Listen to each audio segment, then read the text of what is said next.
Bismillahirrahmanirrahim. Semoga penonton dan pendengar Modernis Viral selalu dalam suasana bahagia dan bersyukur selalu. Ada satu kisah menarik penuh hikmah mengenai kerajaan yang dipimpin oleh seorang perempuan yang cukup terkenal dan dikisahkan dengan sangat lengkap dalam Al-Quran. Ialah Ratu Bilqis, sang pemilik singgasana di kota Saba yang merupakan bagian dari negara Yaman saat ini. Kisah ini terjadi pada zaman Nabi Sulaiman alaihi salam yang merupakan raja yang menggantikan ayahnya Nabi Daud alaihi salam dari kalangan Bani Israel. Allah Subhanahu wa Ta'ala mengangkatnya sebagai nabi dan memberinya kekuasaan untuk menundukkan dan mengatur seluruh jin, manusia, burung, bahkan angin. Suatu ketika pasukan Nabi Sulaiman alaihissalam hendak pergi berperang. Ketika sedang dalam perjalanan, dia bertanya kepada pasukannya mengenai sumber mata air. Tetapi dari golongan manusia dan jin tidak ada yang bisa menjawab dan mengetahui keberadaan mata air tersebut. Kemudian mereka berkata bahwa ada pasukan lain yang mengetahui sumber-sumber air, yaitu burung hudhud. Nabi Sulaiman alaihissalam kemudian mencari burung hudhud, tetapi pada momen itu burung hudhud tidak tampak batang hidungnya. Maka Nabi Sulaiman alaihissalam berkata, sebagaimana firman Allah Subhanahu wa Ta'ala, "Mengapa aku tidak melihat burung hudhud? Apakah dia termasuk yang tidak hadir? Sungguh aku benar-benar akan mengazabnya dengan siksaan yang keras, atau benar-benar menyembelihnya kecuali ia datang kepadaku dengan alasan yang terang." Nabi Sulaiman alaihissalam begitu sangat marah mengetahui burung hudhud tidak berada dalam rombongannya. Lalu Nabi Sulaiman alaihissalam bersumpah akan menghukum burung hudhud dengan sangat keras atau akan menyembelihnya kecuali jika burung hudhud datang dengan alasan yang dapat diterima dan meminta maaf atas kesalahan yang telah dilakukannya. Burung hudhud sebenarnya sedang mengangkasa, menjelajah dengan kepak sayapnya dan melintas di atas sebuah istana kerajaan dengan taman yang sangat luas. Keindahan taman itu menyebabkan burung hudhud hinggap pada salah satu pohon di taman itu. Di pohon itu ia bertemu dengan burung hudhud dari kerajaan Balqis itu. Burung hudhud Sulaiman alaihissalam bertanya, "Mengapa engkau tidak bergabung dengan Nabi Sulaiman alaihissalam, dan apa yang engkau lakukan di sini?" Burung hudhud Balqis menjawab, "Siapa Sulaiman itu?" Hudhud Sulaiman alaihissalam menjawab, "Allah Subhanahu wa Ta'ala telah mengutus seorang laki-laki sebagai rasul dan memberinya kekuasaan untuk dapat menundukkan dan memerintah angin, jin, manusia, dan burung." Hudhud Balqis berkata, "Benarkah cerita yang engkau sampaikan ini?" Hudhud Sulaiman alaihissalam menjawab, "Engkau telah dengar apa yang aku ceritakan." Hudhud Balqis berkata lagi, "Ceritamu sesuatu yang mengherankan, tetapi aku akan menceritakan padamu cerita yang lebih mengherankan." Hudhud Sulaiman alaihissalam bertanya, "Apa itu?" Burung hudhud Balqis menjawab, "Sesungguhnya kaum pada istana Balqis ini diperintah oleh seorang perempuan yang kaya raya dan memiliki tahta yang megah, akan tetapi mereka menyembah matahari. Maka dengan segera burung hudhud kembali ke istana Raja Nabi Sulaiman alaihissalam. Lalu dia diberitahu oleh pasukan lainnya bahwa ia akan dihukum oleh baginda Nabi Sulaiman alaihissalam. Maka hudhud langsung berpikir bahwa Nabi Sulaiman alaihissalam akan menghukumnya dengan mencabut bulunya sehingga ia tidak bisa lagi terbang dan akan menjadi binatang melata di muka bumi. Atau Nabi Sulaiman alaihissalam bisa saja menyembelihnya, maka ia tidak akan mempunyai keturunan. Hudhud bertanya kepada mereka, "Tidakkah Nabi Sulaiman alaihissalam memberikan pengecualian?" Mereka menjawab, "Jika engkau membawa alasan yang jelas, maka engkau tidak akan dihukum."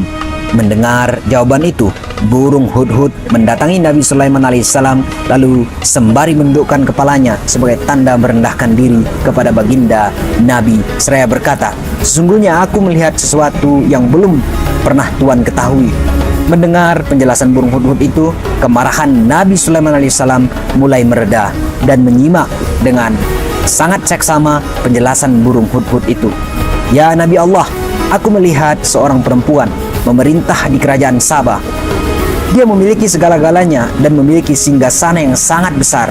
Tetapi mereka dikuasai oleh syaitan dan dijauhkannya dari jalan yang benar. Mereka adalah penyembah matahari dan tahta ratu mereka dihiasi dengan bermacam-macam barang dan perhiasan yang sungguh berharga. Berita yang dibawa oleh burung hudhud itu sangat mengejutkan Nabi Sulaiman alaihissalam. Lalu ia berkata, kita akan melihat kebenaran berita yang engkau sampaikan. Jika engkau benar, bawalah suratku ini kepada mereka dan tunggu sampai engkau tahu pendapat dan jawaban mereka. Mendapatkan perintah itu, burung hudhud kembali terbang mengangkasa membawa surat Nabi Sulaiman alaihissalam kepada Ratu Balqis. Setibanya di istana itu, ia menjatuhkan surat itu di depan Ratu Balqis. Mendapatkan surat peringatan itu, Ratu Balqis keluar dan memanggil para pembesar-pembesar kerajaan. Hai pembesar-pembesar, sesungguhnya telah dijatuhkan kepadaku sepucuk surat yang mulia. Sesungguhnya surat itu berasal dari Nabi Sulaiman alaihissalam dan sesungguhnya isinya menyebut dengan nama Allah Subhanahu wa taala yang Maha Pemurah lagi Maha Penyayang. Janganlah kamu berlaku sombong terhadapku dan datanglah kepadaku sebagai orang-orang yang berserah diri. Mereka menjawab, kita adalah orang-orang yang memiliki kekuatan dan juga memiliki keberanian yang tinggi dalam peperangan, dan keputusan berada di tanganmu, wahai ratu kami. Maka pertimbangkanlah apa yang akan kamu perintahkan. Ratu Balqis menganggap bahwa jawaban para tentaranya lebih cenderung ke arah kekerasan dan peperangan, sedangkan dia tidak sependapat dengan mereka. Ratu Balqis lebih cenderung mengadakan perdamaian dengan Nabi Sulaiman alaihissalam. Ratu Balqis yang bijaksana itu menyadari bahwa perdamaian akan membawa kepada kebaikan dan keamanan serta kebermanfaatan bersama. Ratu Balqis berkata kepada mereka, apabila raja-raja menaklukkan suatu kampung dan memasukinya dengan cara kekuatan dan kekerasan, mereka pasti melakukan kerusakan dan menghancurkan tanaman-tanaman, tumbuh-tumbuhan, dan bangunan. Selain itu, mereka menyebabkan para pembesar menjadi hina di mata masyarakatnya, memperhambakan manusia, dan melakukan penganiayaan dan kezaliman padanya. Ratu Balqis lalu mengirimkan hadiah yang cukup berharga dan bernilai kepada Nabi Sulaiman alaihissalam dengan harapan agar ia dapat mengenal sikap dan tujuan dari surat Nabi Sulaiman alaihissalam. Jika dia menerima hadiah itu, maka dia adalah seorang raja dari raja-raja yang suka terhadap dunia, dan aku lebih mulia dan lebih kuat daripadanya. Tetapi jika dia tidak menerima hadiah itu, maka dia adalah seorang raja utusan Allah Subhanahu wa taala, dan kita akan melihat tindakannya setelah itu. Mengetahui hal itu, Nabi Sulaiman alaihissalam memerintahkan para tentaranya untuk mempersiapkan dalam menyambut kedatangan rombongan Ratu Balqis itu. Nabi Sulaiman alaihissalam lalu mengarahkan jin dan para pasukannya supaya membuat suatu bangunan yang luar biasa dalam bentuk istana yang tiada bandingannya di permukaan bumi, sehingga dapat menarik perhatian terhadap siapapun yang melihatnya.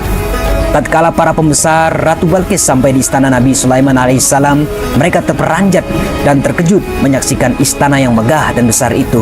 Sementara Nabi Sulaiman alaihissalam menyambut mereka dengan wajah yang berseri-seri dan mengucapkan selamat datang sambil bertanya apa yang mereka bawa untuknya.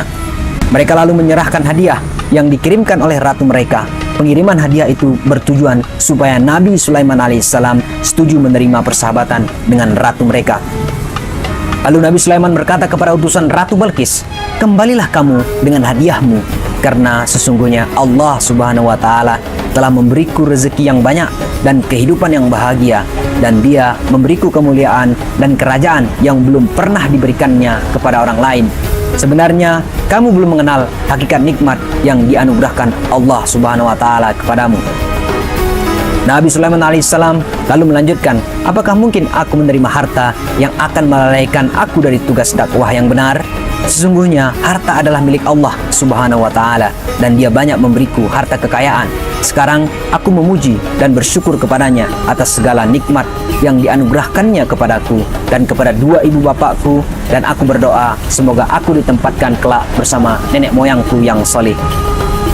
Kemudian Sulaiman berpesan kepada utusan Ratu Balqis dengan ancaman bahwa para tentaranya akan menginvasi kerajaan Ratu Balqis dan melenyapkan tahtanya, serta akan mengusir para tentara-tentaranya dan menjadikan mereka sebagai tawanan-tawanan yang hina. Kemudian utusan Ratu Balkis itu kembali lalu menceritakan atas apa yang mereka lihat, atas apa yang mereka rasakan, serta atas apa yang mereka alami kepada Ratu Balkis. Ratu Balkis lalu berkata, kita tidak ada pilihan kecuali pergi kepada Nabi Sulaiman alaihissalam dan kita penuhi permintaannya dan kita menerima dakwahnya. Dengan kata lain, hendaklah kita mendengar dan taat kepadanya.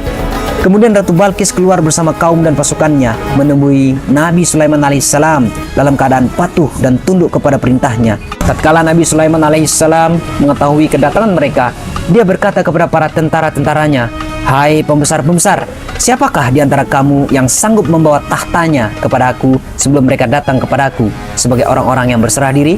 Lalu jin Ifrit dari golongan jin berkata, aku dapat memindahkan singgasana Ratu Balkis ke hadapanmu sebelum engkau berdiri dari tempat dudukmu, wahai Nabi Allah.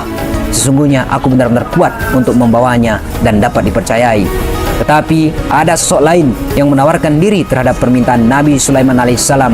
Ialah Asif ibnu Barkhiyah, seorang yang memiliki pengetahuan yang sangat luas. Lalu dia berkata, aku akan membawa tahta Ratu Balkis itu kepadamu sebelum matamu berkedip, wahai baginda utusan Allah.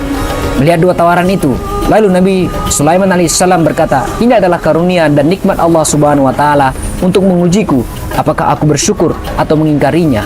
Barang siapa yang bersyukur, sesungguhnya Allah maha kaya lagi maha mulia. Dan barang siapa yang ingkar, dia akan rugi dunia dan akhirat. Sesungguhnya Allah subhanahu wa ta'ala maha kaya atas sekalian alam. Setelah tahta Ratu Balkis berhasil dipindahkan dalam sekedip mata, lalu Nabi Sulaiman alaihissalam memerintahkan lagi pasukannya, buatlah perubahan pada tahta Ratu Balkis ini agar kita mengetahui apakah dia mengenal atau tidak mengenalnya.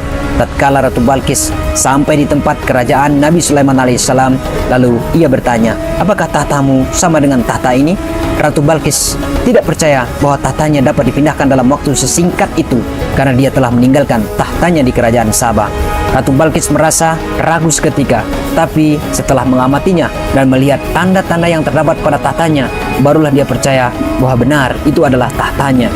Kemudian Ratu Balkis dibawa berkunjung ke istana yang dibuat dari kaca.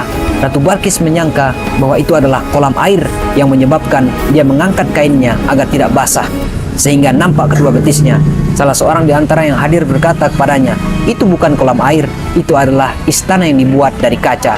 Ratu Balkis sangatlah malu mendengar penjelasan itu dan keimanan mulai meresap ke dalam relung hatinya yang paling dalam. Lalu ia berkata, ya Tuhanku, sesungguhnya aku telah menzalimi diriku ketika aku menjauhkan diri darimu dan ketika aku menjauhkan diri dari rahmatmu. Sekarang aku berserah diri kepadamu dan mentaatimu. Mudah-mudahan engkau meridhoiku karena engkau maha penyayang. Jika engkau tidak mengampuni dan menyayangiku, maka tidak ada yang dapat memaafkan kesalahanku selain engkau. Ratu Balkis pun lalu berserah diri kepada Allah yang Maha Kuasa, lalu berkata, ya Tuhanku, sesungguhnya aku telah berbuat zalim terhadap diriku dan aku berserah diri bersama Nabi Sulaiman alaihissalam kepada Allah subhanahu wa ta'ala, Tuhan semesta alam. Inilah kisah kerajaan Nabi Sulaiman alaihissalam yang dapat menaklukkan kerajaan lain dengan cara damai, dan dengan perantaraan burung hudhud telah membawa kerajaan yang sesat dan menyembah matahari itu kembali kepada ajaran yang benar. Tidak ada kerajaan lain yang hingga kini dapat menyamai kemampuan dan kebesaran kerajaan Nabi Sulaiman alaihissalam yang berpusat di negara Palestina itu. Maka terkutuklah Zionis Israel dan segala pembantaian yang dilakukan terhadap warga Palestina yang mengklaim bahwa tanah Palestina itu adalah milik mereka. Semoga Allah selalu memberikan kita hidup yang bahagia serta dilimpahi kesehatan dan bermanfaat selalu. Wassalamualaikum warahmatullahi wabarakatuh.